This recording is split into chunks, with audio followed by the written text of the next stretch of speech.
Very good afternoon 8th class ਤੁਹਾਡਾ ਪੰਜਾਬੀ ਜਮਾਤ ਵਿੱਚ ਸਵਾਗਤ ਹੈ ਬੱਚੋ। ਇਹ ਬੱਚੋ चित्र देखो किस चीज़ का है। ये चित्र किसका है बच्चों? चित्र देख के दसो बच्चों ये चित्र किसका है? ये चित्र किसका है? श्री गुरु नानक देव जी का। किसका है बच्चों? श्री गुरु नानक देव जी का। श्री गुरु नानक देव जी सिखा दे पहले गुरु सन जिन्हों ने सिख धर्म की इन्हों सिख धर्म का मोढी गुरु भी आख्या जाता है। गुरु नानक देव जी एक परमात्मा का रूप सन। इन्होंने उस समय समाज विच जिन्नियां भी बुराइयां सन उसका विरोध किया अते लोगों नूं चंगे राह पाया। प्यारे बच्चों, अज असी पंजाबी ज्ञान सरोवर विचों लेख करांगे श्री गुरु नानक देव जी। तुसी सारे बच्चे अपनी पंजाबी ज्ञान सरोवर का पेज नंबर 177 177 निकालो। Page number 177 177 Shri Guru Nanak Dev ji. सतगुरु नानक प्रगटिया मिट्टी दुध जग चानन होया। सतगुरु नानक प्रगटिया जिस समय श्री गुरु नानक देव जी का जन्म होया इस संसार विच वो पैदा हो उस समय मिट्टी धुंध हर पासे की हो गया सी, एक प्रकाश फैल गया सी। मिट्टी विच भी धुंध विच भी हर पासे चारों पासे एक प्रकाश होया क्योंकि गुरु नानक देव जी साक्षात परमात्मा का अवतार सन। हुण बच्चों असी जिहड़े 8th क्लास का साडा ऐसे है वो बच्चों पेपर विच 10 नंबर का हुंदा है। पेपर विच जिहड़ा 10 नंबर का ऐसे आंदा है उस दे पूरे असी पॉइंट लिखने हैं, भूमिका लिखनी है, उसके पूरे पॉइंट बना के उन्होंने एक्सप्लेन करना है ता जाके सानू 10 विचों 10 नंबर मिलते हैं। 8th क्लास विच लेख का और बच्चों जो लेख होंदा है वो सानू किसी हुण असीं गुरु नानक देव जी बारे कर रहे हैं तो लेख विच सानू गुरु नानक देव जी की जीवन बारे उन्हां दे पूरे जीवन परिचय बारे सानू पता लगेगा।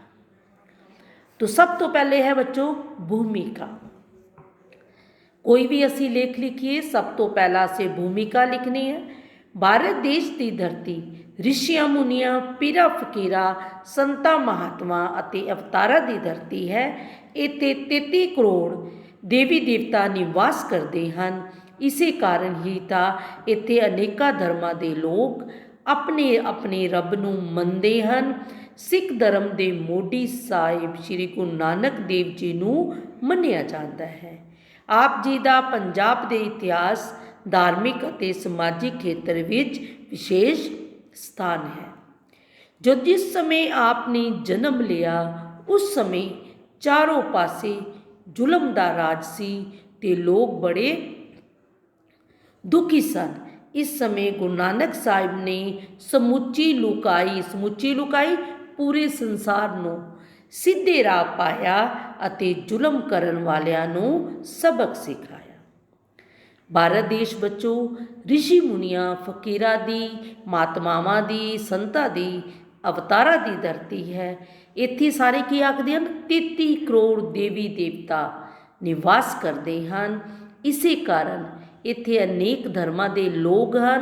सारे वख-वख रूप विच अपने रब नूं मनदे हैं। श्री गुरु नानक देव जी नूं सिख धर्म का मोढी मन्निया जाता है। आपने पंजाब के इतिहास समाजिक अते धार्मिक खेत्र विच विशेष स्थान प्राप्त किया है। जिस समय श्री गुरु नानक देव जी का बच्चों जन्म होया उस समय चारों पासे जुलम का राज सी।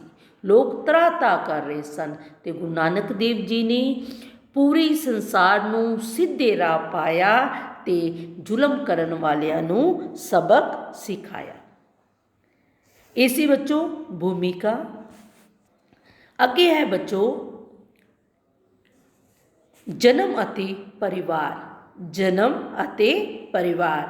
ਆਪ ਦਾ ਜਨਮ 1469 ਈਸਵੀ ਨੂੰ ਆਪ ਦਾ ਜਨਮ 1469 ਈਸਵੀ ਨੂੰ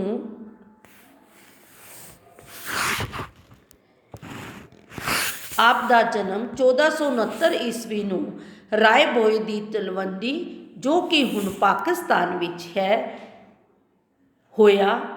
ਆਪ ਦੇ ਪਿਤਾ ਦਾ ਨਾਮ ਮਹਿਤਾ ਕਾਲੂ ਅਤੇ ਮਾਤਾ ਦਾ ਨਾਮ ਤ੍ਰਿਪਤਾ ਦੇਵੀ ਸੀ।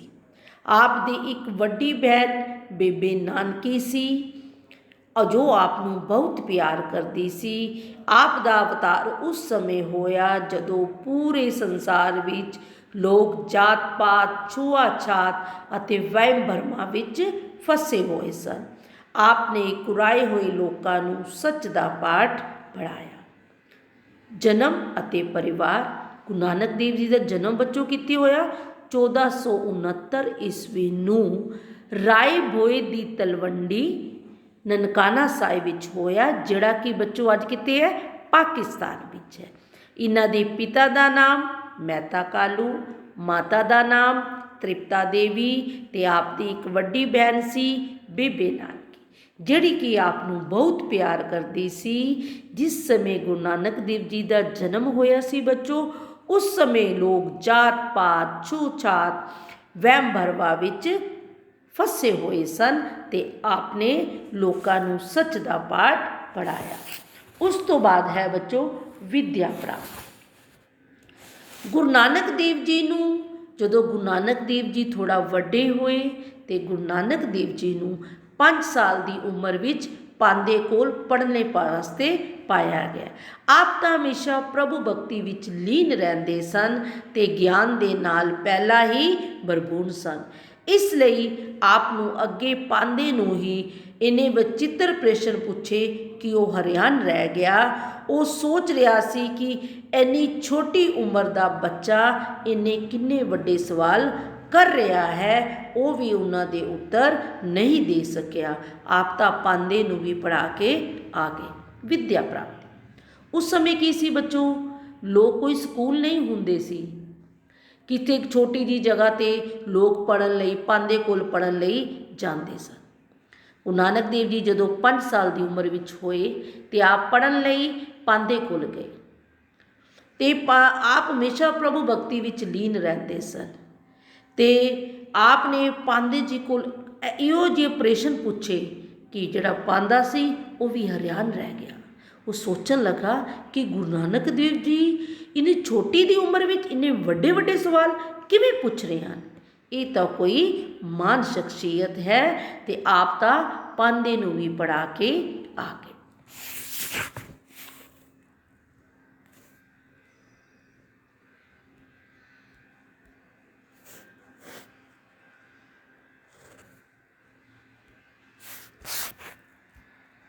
ਉਸ ਤੋਂ ਅੱਗੇ ਹੈ ਬੱਚੋ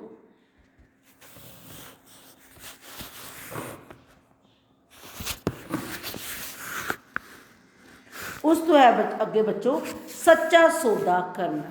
ਸੱਚਾ ਸੌਦਾ ਕਰਨਾ। ਜਦੋਂ ਆਪ ਕੁਝ ਵੱਡੇ ਹੋਏ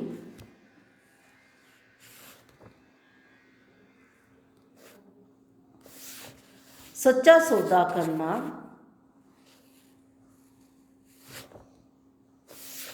ਜਦੋਂ ਆਪ ਕੁਝ ਵੱਡੇ ਹੋਏ ਤਾਂ ਆਪ ਦੇ ਪਿਤਾ ਨੇ ਸੋਚਿਆ ਕਿ ਉਹ ਨਾਨਕ ਨੂੰ ਕਿਸੇ ਕੰਮ ਵਿੱਚ ਲਗਾ ਦੇਣ, ਕਿਸੇ ਵਪਾਰ ਵਿੱਚ ਲਗਾ ਦੇਣ, ਤਾਂ ਕਿ ਉਹ ਆਪਣੀ ਉਪਜੀਵਿਕਾ, ਤਾਂ ਕਿ ਆਪਣੀ ਉਹ ਰੋਜੀ ਰੋਟੀ ਕਮਾ ਸਕੇ। ਇਸ ਲਈ ਆਪ ਦੇ ਪਿਤਾ ਜੀ ਨੇ ਆਪ ਨੂੰ ਕੀ ਕੀਤਾ?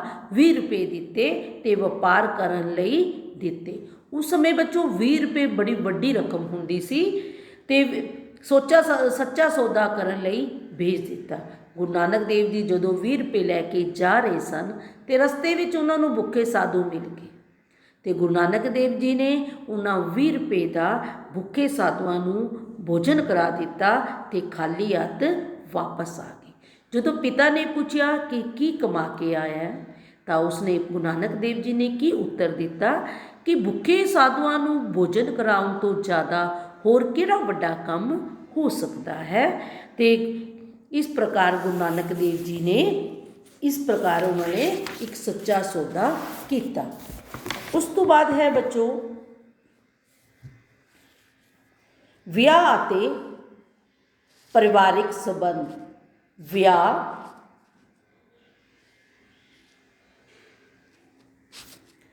ਵਿਆਹ ਅਤੇ ਪਰਿਵਾਰਿਕ ਸੰਬੰਧ। ਆਪ ਨੂੰ ਦੁਨਿਆਈਆਂ ਕੰਮਾਂ ਵਿੱਚ ਪਾਉਣ ਲਈ ਜਦੋਂ ਗੁਰੂ ਨਾਨਕ ਦੇਵ ਜੀ 24 ਘੰਟੇ ਪ੍ਰਭੂ ਭਗਤੀ ਵਿੱਚ ਰਹਿੰਦੇ ਸਨ ਤੇ ਇਹਨਾਂ ਦੇ ਪਿਤਾ ਜੀ ਨੇ ਸੋਚਿਆ ਕਿ ਇਹਨਾਂ ਨੂੰ ਦੁਨਿਆਵੀਆਂ ਕੰਮਾਂ ਵਿੱਚ ਪਾਇਆ ਹੈ। ਦੁਨਿਆਵੀਆਂ ਕੰਮਾਂ ਵਿੱਚ ਪਾਉਣ ਲਈ ਪਿਤਾ ਜੀ ਨੇ ਆਪ ਦਾ ਵਿਆਹ ਬਟਾਲੇ ਦੀ ਮੂਲ ਚੰਦ ਦੀ ਸਪੁੱਤਰੀ ਬੀਬੀ ਸੁਲੱਖਣੀ ਨਾਲ ਕਰ ਦਿੱਤਾ। ਗੁਰੂ ਨਾਨਕ ਦੇਵ ਜੀ ਦਾ ਵਿਆਹ ਬੱਚੋ ਕਿਸ ਨਾਲ ਹੋਇਆ? ਬੀਬੀ ਸੁਲੱਖਣੀ ਦੇ ਨਾਲ। ਤੁਸੀਂ ਇਸ ਤਰ੍ਹਾਂ ਵੀ ਕਰ ਸਕਦੇ ਹੋ। ਗੁਰੂ ਨਾਨਕ ਦੇਵ ਜੀ ਦਾ ਵਿਆਹ ਬੀਬੀ ਸੁਲੱਖਣੀ ਨਾਲ ਕਰ ਦਿੱਤਾ। ਆਪ ਦੇ ਘਰ 2 ਪੁੱਤਰ ਨੇ ਜਨਮ ਲਿਆ ਜਿਨ੍ਹਾਂ ਦੇ ਨਾਮ ਸੀ ਬਾਬਾ ਸ਼੍ਰੀ ਚੰਦ ਅਤੇ ਬਾਬਾ ਲਖਮੀ ਚੰਦ। ਬਾਬਾ ਸ਼੍ਰੀ ਚੰਦ ਅਤੇ ਬਾਬਾ ਲਖਮੀ ਚੰਦ। ਪਰ ਆਪ ਦਾ ਜਿਹੜਾ ਧਿਆਨ ਸੀ ਜ਼ਿਆਦਾ ਗ੍ਰਸਤੀ ਵਿੱਚ ਨਹੀਂ ਸੀ, ਕਿਉਂਕਿ ਆਪ ਤਾਂ ਦੁਨੀਆ ਨੂੰ ਤਾਰਨ ਲਈ ਆਏ ਸਨ। ਇਸ ਲਈ ਆਪ ਦਾ ਜਗਤ ਦਾ ਉਧਾਰ ਕਰਨਾ ਚਾਹੁੰਦੇ ਸਨ। ਉਸ ਤੋਂ ਅੱਗੇ ਹੈ ਬੱਚੋ ਨਵਾਬ ਦੇ ਮੋਦੀ ਖਾਨੇ ਵਿੱਚ ਨੌਕਰੀ। ਨਵਾਬ ਦੇ ਮੋਦੀ ਖਾਨੇ ਵਿੱਚ ਨੌਕਰੀ। ਆਪ ਨੂੰ ਕੰਮਕਾਰ ਲਈ ਜੋ ਕੋਈ ਕੰਮਕਾਜ ਲਈ ਆਪ ਦੇ ਪਿਤਾ ਜੀ ਨੇ ਕਿੱਥੇ ਭੇਜ ਦਿੱਤਾ? ਬੀਬੀ ਨਾਨਕੀ ਕੋਲ। ਬੀਬੀ ਨਾਨਕੀ ਕੋਲ ਭੇਜ ਦਿੱਤਾ। ਬੀਬੀ ਨਾਨਕੀ ਕੌਣ ਸੀ?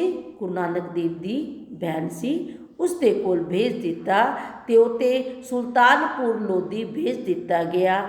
ਇੱਥੇ ਆਪ ਨੇ ਨਵਾਬ ਦੌਲਤ ਖਾਨ ਦੇ ਮੋਦੀ ਖਾਨੇ ਵਿੱਚ ਅਨਾਜ ਤੋਲਣ ਦੀ ਨੌਕਰੀ ਕੀਤੀ।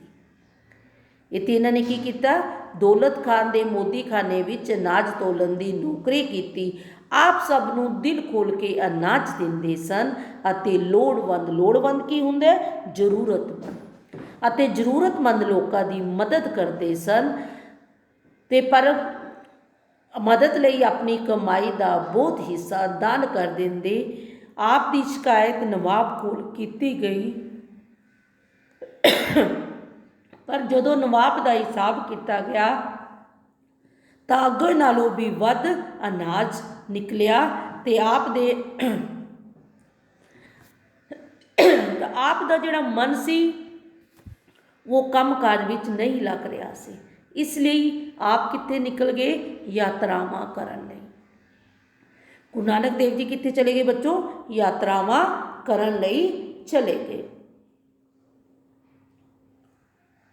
ਉਸ ਤੋਂ ਬਾਅਦ ਬੱਚੋ ਅੱਗੇ ਹੈ 4 ਉਦਾਸੀਆਂ। 4 ਉਦਾਸੀਆਂ। ਆਪ ਨੇ ਜਗਤ ਦੇ ਉਧਾਰ ਲਈ ਪੂਰਬ, ਪੱਛਮ, ਉੱਤਰ ਤੇ ਦੱਖਣ ਵੱਲ ਯਾਤਰਾਵਾਂ ਕੀਤੀਆਂ। ਗੁਰੂ ਨਾਨਕ ਦੇਵ ਜੀ ਮਰਦਾਨੇ ਨੂੰ ਨਾਲ ਲੈ ਕੇ 4 ਉਦਾਸੀਆਂ ਦਾ ਕੀ ਮਤਲਬ ਹੈ ਬੱਚੋ?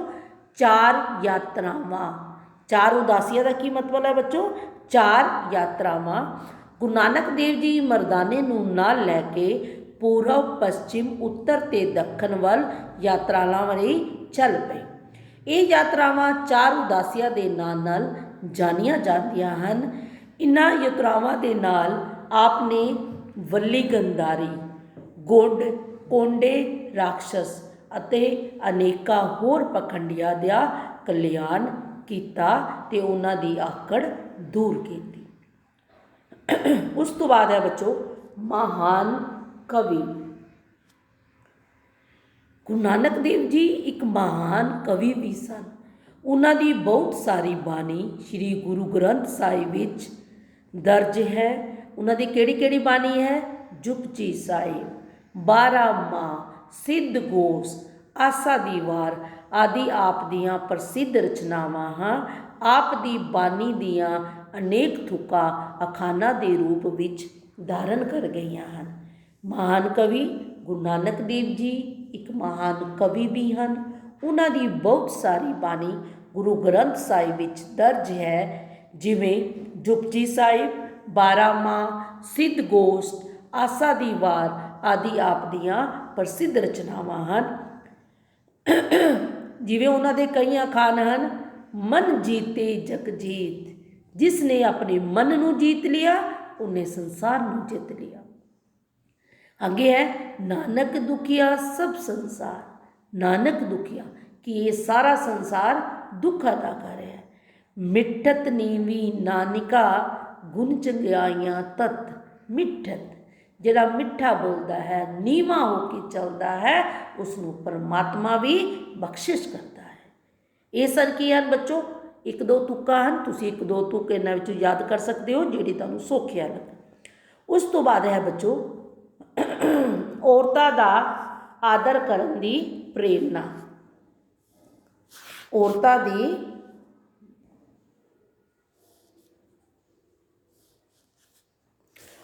ਦਾ ਆਦਰ ਕਰਨ ਦੀ ਪ੍ਰੇਰਨਾ। ਗੁਰੂ ਨਾਨਕ ਦੇਵ ਜੀ ਅਜਿਹੇ ਪਹਿਲੇ ਧਾਰਮਿਕ ਆਗੂ ਸਨ ਜਿਨ੍ਹਾਂ ਨੇ ਔਰਤਾਂ ਦੀ ਸਮਾਜ ਦੇ ਵਿੱਚ ਇੱਜ਼ਤ ਵਧਾਈ ਤੇ ਉਹਨਾਂ ਦੇ ਜ਼ੁਲਮ ਕਰਨ ਵਾਲਿਆਂ ਨੂੰ ਵੰਡਿਆ। ਗੁਰੂ ਨਾਨਕ ਦੇਵ ਜੀ ਬੱਚੋ ਪਹਿਲੇ ਅਜਿਹੇ ਧਾਰਮਿਕ ਆਗੂ ਸਨ ਜਿਹੜੇ ਪ੍ਰਭੂ ਦੀ ਭਗਤੀ ਵਿੱਚ ਲੀਨ ਰਹਿੰਦੇ ਸਨ, ਪਰ ਉਹਨਾਂ ਨੇ ਕੀ ਕੀਤਾ, ਔਰਤਾਂ ਦੀ ਇੱਜ਼ਤ ਨੂੰ ਵਧਾਇਆ ਅਤੇ ਜਿਹੜੇ ਉਸ 'ਤੇ ਜ਼ੁਲਮ ਕਰਦੇ ਸਨ ਉਹਨਾਂ ਨੂੰ ਡਾਂਟਿਆ, ਉਹਨਾਂ ਨੂੰ ਫੰਡਿਆ। ਉਹਨਾਂ ਨੇ ਸਪਸ਼ਟ ਸ਼ਬਦਾਂ ਵਿੱਚ ਕਿਹਾ ਕਿ ਔਰਤ ਸਾਰੇ ਸੰਸਾਰ ਦੀ ਜਨਨੀ ਹੈ, ਇਹ ਸਭ ਨੂੰ ਜਨਮ ਦੇਣ ਵਾਲੀ ਹੈ ਤੇ ਫਿਰ ਕਿਉਂ ਮਾੜੀ ਹੋ ਸਕਦੀ ਹੈ। ਆਪ ਦੀ ਇਸ ਆਵਾਜ਼ ਨੂੰ ਸੁਣ ਕੇ ਲੋਕਾਂ ਦੇ ਦਿਲਾਂ ਵਿੱਚ ਔਰਤ ਦੇ ਪ੍ਰਤੀ ਸਤਿਕਾਰ ਵਧਿਆ। ਜਿਵੇਂ ਉਹਨਾਂ ਨੇ ਬੱਚੇ ਇੱਕ ਤੁਕ ਵੀ ਕਿਹਾ, ਸੋ ਕਿਉਂ ਮੰਦਾ ਆਖੀਏ ਜਿਤ ਜੰਮਿਆ ਰਜਾਨ, ਸੋ ਕਿਉਂ ਮੰਦਾ ਆਖੀਏ, ਤੁਸੀਂ ਉਸ ਔਰਤ ਨੂੰ ਕਿਉਂ ਮੰਦਾ ਆਖਦੇ ਹੋ ਜਿਸ ਨੇ ਪੂਰੇ ਸੰਸਾਰ ਨੂੰ ਪੈਦਾ ਕੀਤਾ ਹੈ। ਉਸ ਤੋਂ ਬਾਅਦ ਅੱਗੇ ਹੈ ਬੱਚੋ ਨਿਡਰ ਦੇਸ਼ ਭਗਤ। ਨਿਡਰ ਦੇਸ਼ ਭਗਤ। ਗੁਰੂ ਨਾਨਕ ਦੇਵ ਜੀ ਇੱਕ ਨਿਡਰ ਦੇਸ਼ ਭਗਤ ਵੀ ਸਨ। ਗੁਰੂ ਨਾਨਕ ਦੇਵ ਜੀ ਇੱਕ ਨਿਡਰ ਦੇਸ਼ ਭਗਤ ਵੀ ਸਨ। ਬਾਬਾ ਦੇ ਜ਼ੁਲਮਾਂ ਦੇ ਵਿਰੁੱਧ ਬੜੀ ਦਲੇਰੀ ਨਾਲ ਆਵਾਜ਼ ਉਠਾਈ ਤੇ ਆਪ ਨੇ ਕਿਹਾ ਕਿ ਰਾਜਾ ਤਾਂ ਪ੍ਰਜਾ ਦੀ ਸੇਵਾ ਕਰਨ ਲਈ ਹੁੰਦਾ ਹੈ, ਪਰ ਉਸ ਨੂੰ ਤਾਂ ਪ੍ਰਜਾ ਦਾ ਵੀ ਘਨ ਕੀਤਾ ਹੈ। ਆਪ ਦੀ ਨਿਡਰਤਾ ਨੇ ਸੱਚੀ ਦੇਸ਼ ਭਗਤੀ ਵੇਖ ਕੇ ਬਾਬਰ ਬੜਾ ਪ੍ਰਭਾਵਿਤ ਹੋਇਆ ਤੇ ਆਪ ਨੂੰ ਭਗਤ ਦੇ ਰੂਪ ਵਿੱਚ ਵੇਖ ਕੇ ਉਹਨਾਂ ਦੇ ਪੈਰੀ ਤੇ ਪੈ ਗਿਆ। ਗੁਰੂ ਨਾਨਕ ਦੇਵ ਜੀ ਇੱਕ ਨਿਡਰ ਦੇਸ਼ ਭਗਤ ਵੀ ਸਨ। ਉਹਨਾਂ ਨੇ ਬਾਬਰ ਦੇ ਜ਼ੁਲਮਾਂ ਦੇ ਵਿਰੁੱਧ ਆਵਾਜ਼ ਉਠਾਈ ਤੇ ਉਸਨੇ ਬਾਬਰ ਨੂੰ ਕੀ ਕਿਹਾ ਕਿ ਜਿਹੜਾ ਰਾਜਾ ਹੈ ਉਹ ਤੇ ਪ੍ਰਜਾ ਦੀ ਸੇਵਾ ਕਰਨ ਲਈ ਹੁੰਦਾ ਹੈ ਤੇ ਪ੍ਰਜਾ ਦੀ ਘਾਣ ਕਰਨ ਲਈ, ਪ੍ਰਜਾ ਦਾ ਕਤਲ ਕਰਨ ਲਈ ਹੁੰਦਾ। ਪਰ ਆਪ ਦੀ ਨਿਡਰਤਾ ਤੇ ਸੱਚੀ ਦੇਸ਼ ਭਗਤੀ ਨੂੰ ਦੇਖ ਕੇ ਬਾਬਰ ਬੜਾ ਪ੍ਰਭਾਵਿਤ ਹੋਇਆ ਤੇ ਉਹ ਭਗਤ ਦੇ ਰੂਪ ਵਿੱਚ ਆਪ ਦੇ ਚਰਨਾਂ ਵਿੱਚ ਪੈ ਗਿਆ। ਉਸ ਤੋਂ ਬਾਅਦ ਹੈ ਬੱਚੋ ਸਿੱਖਿਆਵਾਂ। ਆਪ ਨੇ ਨਾਮ ਜਪੋ, ਕਿਰਤ ਕਰੋ ਅਤੇ ਵੰਡ ਕੇ ਛਕੋ ਉਪਦੇਸ਼ ਦਿੱਤਾ। ਆਪ ਨੇ ਪੂਰੀ ਮਨੁੱਖਤਾ ਨੂੰ ਸੱਚ ਦਾ ਸਬਕ ਸਿਖਾਇਆ ਅਤੇ ਲੋੜਵੰਦਾਂ ਦੀ ਜ਼ਰੂਰਤ ਕਰਨ ਲਈ ਆਖਿਆ। ਕਾਮ, ਕ੍ਰੋਧ, ਲੋਭ, ਮੋਹ, ਹੰਕਾਰ ਤੋਂ ਬਚਣ ਦਾ ਉਪਦੇਸ਼ ਦਿੱਤਾ। ਆਪ ਨੇ ਮਨੁੱਖ ਨੂੰ ਕਿਹਾ, 10 ਨੌ ਦੀ ਕਿਰਤ ਕਮਾਈ ਕਰੋ, ਮਿਹਨਤ ਦੀ ਕਮਾਈ ਕਰੋ, ਪਾਪ ਦੀ ਕਮਾਈ ਤੋਂ ਦੂਰ ਰਹੋ। ਤੇ ਇਸ ਪ੍ਰਕਾਰ ਉਹਨਾਂ ਨੇ ਸਾਨੂੰ ਸਿੱਖਿਆ ਦਿੱਤੀ। ਕੀ ਸਿੱਖਿਆ ਦਿੱਤੀ? ਨਾਮ ਜਪੋ, ਪਰਮਾਤਮਾ ਦੀ ਭਗਤੀ ਕਰੋ, ਮਿਹਨਤ ਕਰੋ, ਜੋ ਵੀ ਤੁਹਾਡੇ ਕੋਲ ਹੈ ਉਸ ਨੂੰ ਵੰਡ ਕੇ ਖਾਓ, ਦੂਜਿਆਂ ਨੂੰ ਦਿਓ। ਤੇ ਆਪ ਨੇ ਸੱਚ ਦਾ ਸਬਕ ਸਿਖਾਇਆ, ਲੋੜਵੰਦਾਂ ਦੀ ਜ਼ਰੂਰਤ ਕਰਨੀ ਸਿਖਾਈ, ਕਾਮ, ਕ੍ਰੋਧ, ਲੋਭ, ਮੋਹ, ਹੰਕਾਰ ਤੋਂ ਬਚਣ ਦਾ ਉਪਦੇਸ਼ ਦਿੱਤਾ। ਉਸ ਤੋਂ ਬਾਅਦ ਅੱਗੇ ਹੈ ਬੱਚੋ ਜੋਤੀ ਜੋਤ ਸਮਾਨਾ। ਜੋਤੀ ਜੋਤ ਸਮਾਨਾ 1539 ਈਸਵੀ ਨੂੰ ਭਾਈ ਲਹਿਣਾ ਜੀ ਨੂੰ ਦੂਜੇ ਗੁਰੂ ਸਮਾਪਤ ਕਰਕੇ ਭਾਈ ਲਹਿਣਾ ਜੀ ਨੂੰ ਦੂਜਾ ਗੁਰੂ ਬਣਾ ਕੇ ਆਪ, ਜਿਹੜੇ ਕਿ ਬਾਅਦ ਵਿੱਚ ਸ੍ਰੀ ਗੁਰੂ ਅੰਗਦ ਦੇਵ ਜੀ ਦੇ ਨਾਂ 'ਤੇ ਜਾਣੇ ਗਏ, ਆਪ ਕਰਤਾਰਪੁਰ ਵਿੱਚ ਜੋਤੀ ਜੋਤ ਸਮਾ ਗਏ। ਉਸ ਸਮੇਂ ਬਹੁਤ ਸਾਰੇ ਲੋਕ ਸੱਚੇ ਮਾਰਗ 'ਤੇ ਚੱਲ ਰਹੇ ਸਨ। ਸਾਰਾਂਸ਼, ਇਸ ਪ੍ਰਕਾਰ ਗੁਰੂ ਨਾਨਕ ਦੇਵ ਜੀ ਦਾ ਭਾਰਤ ਦੇ ਇਤਿਹਾਸ ਵਿੱਚ ਵਿਸ਼ੇਸ਼ ਸਥਾਨ ਹੈ। ਆਪ ਇੱਕ ਨਿਡਰ ਦੇਸ਼ ਭਗਤ, ਸੱਚੇ ਧਾਰਮਿਕ ਆਗੂ, ਆਪ ਦੀ ਸ਼ਖਸੀਅਤ ਬਹੁਪੱਖੀ ਹੈ। ਆਪ ਨੇ ਅਨੇਕਾਂ ਲੋਕਾਂ ਨੂੰ ਸਿੱਧੇ ਰਾਹ ਪਾਇਆ ਅਤੇ ਸੱਚ ਦਾ ਸਬਕ ਸਿਖਾ ਕੇ ਸੱਚਾ ਇਨਸਾਨ ਬਣਾਇਆ। ਸਮੁੱਚੇ ਭਾਰਤ ਦੇਸ਼ ਵਿੱਚ ਆਪ ਦਾ ਬਹੁਤ ਸਤਿਕਾਰ ਕੀਤਾ ਜਾਂਦਾ ਹੈ। ਇਹ ਸੀ ਬੱਚੋ ਲੇਖ ਸ਼੍ਰੀ ਗੁਰੂ ਨਾਨਕ ਦੇਵ ਜੀ ਦਾ। ਆਈ ਹੋਪ ਤੁਹਾਨੂੰ ਸਭ ਬੱਚਿਆਂ ਨੂੰ ਸਮਝ ਆ ਰਿਹਾ ਹੋਣਾ ਹੈ।